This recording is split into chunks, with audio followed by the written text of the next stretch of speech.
트럼프 미국 대통령에게 중국은 어떤 국가일까요? 그저 표면상으로 보이듯 적국이라고만 칭할 수 있을까요? 하지만 지금 트럼프에게 가장 필요한 곳은 그 어느 곳보다 중국이 아닌가 싶습니다. 현재 미국은 중국과 무역전쟁을 치르고 있는 중입니다. 미국은 중국을 상대로 어마어마한 무역 적자를 지속적으로 보고 있었고, 이에 트럼프는 미국을 다시 위대하게 만들겠다며 중국 수입품에 25%의 관세를 매겼죠. 이것이 무역전쟁의 시작입니다. 소비재, 생산재가 주축이었던 무역전쟁은 이윽고 기술전쟁으로 비화되면서 트럼프 대통령의 타겟은 중국의 틱톡이 되었습니다. 틱톡은 중국 바이트댄스사가 운영하는 인터넷 동영상 플랫폼입니다. 간편하게 영상을 촬영, 편집해 15초 내의 영상으로 제작할 수 있고, 이를 계정에 올리면 친구는 물론 모르는 사람에게도 노출돼 함께 즐긴다는 느낌이 물씬 나죠. 사람 냄새가 그리운 코로나 시국에 큰 인기를 끌고 있습니다. 틱톡은 전 세계 150개 이상의 국가에서 8억 명이 사용하고 있고, 양대 앱 마켓에서 20억 건이 넘는 다운로드 횟수를 기록했습니다. 특히 미국에서도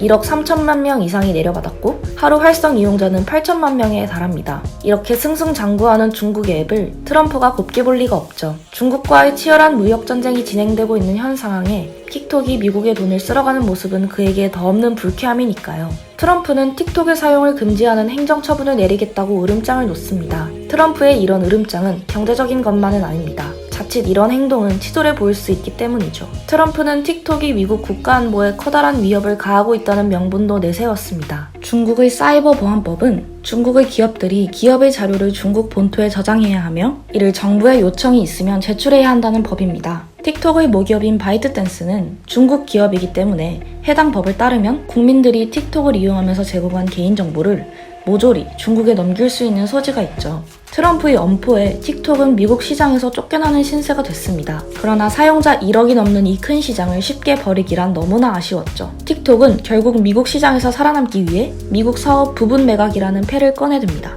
이에 마이크로소프트가 뛰어들었습니다. 마이크로소프트는 구글이 유튜브를, 페이스북이 인스타를 인수해 재미를 볼 때 이렇다 할 서비스를 내놓지 못해 한이 맺혀 있었죠. 따라서 젊은 층에게 큰 인기를 끌고 있는 틱톡은 마이크로소프트에게 큰 매력으로 다가왔고, 인수를 위해 협상에 돌입하게 됩니다. 그러나 트럼프는 틱톡을 그냥 인수하는 것이 탐탁치 않았습니다. 그는 중국으로 대변할 수 있는 바이트댄스가 매각으로 인해 많은 이득을 보는 것이 싫었고, 이에 바이트댄스로부터 더 많은 것을 얻어내고 싶었습니다. 트럼프는 틱톡을 쥐어짜기 위해 다채로운 패턴의 공격을 시작하죠. 먼저 중국산 앱을 미국에서 금지하겠다는 행정명령에 사인해 다급하게 만듭니다. 이후 마이크로소프트가 인수전에서 빠지고 오라클과 월마트가 거래에 뛰어들자 인수 승인에 긍정적인 모습을 보여주죠.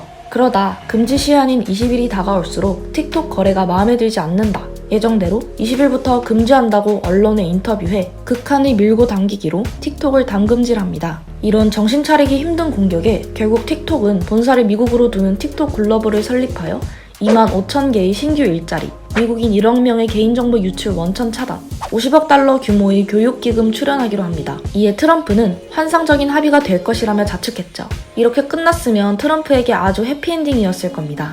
그러나 이번에는 중국이 제동을 걸었습니다. 이번 합의가 중국의 국가안보, 이익 존엄성을 해치기 때문에 기각될 것이라 언급한 것이죠.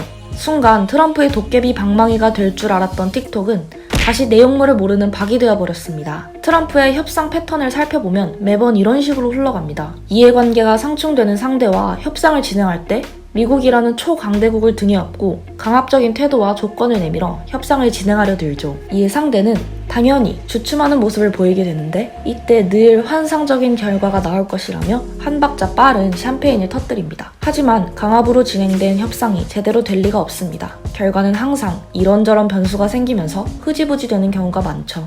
트럼프 입장에서 중국은 두들기면 뭔가 내주는 도깨비 방망이여야 합니다. 사상적인 주적이며 경제적 라이벌이기 때문에 때리면 때릴수록 정치적 기반을 단단하게 하고 그 과정에서 이익도 발생시켜야 하죠. 하지만 이렇게 자꾸 꼬이는 모습이 보이면 금을 줄 알았던 도깨비 방망이는 자기의 머리를 치는 망치가 되어 있을지도 모릅니다. 신중하고 겸손한 모습이 필요하지 않을까요?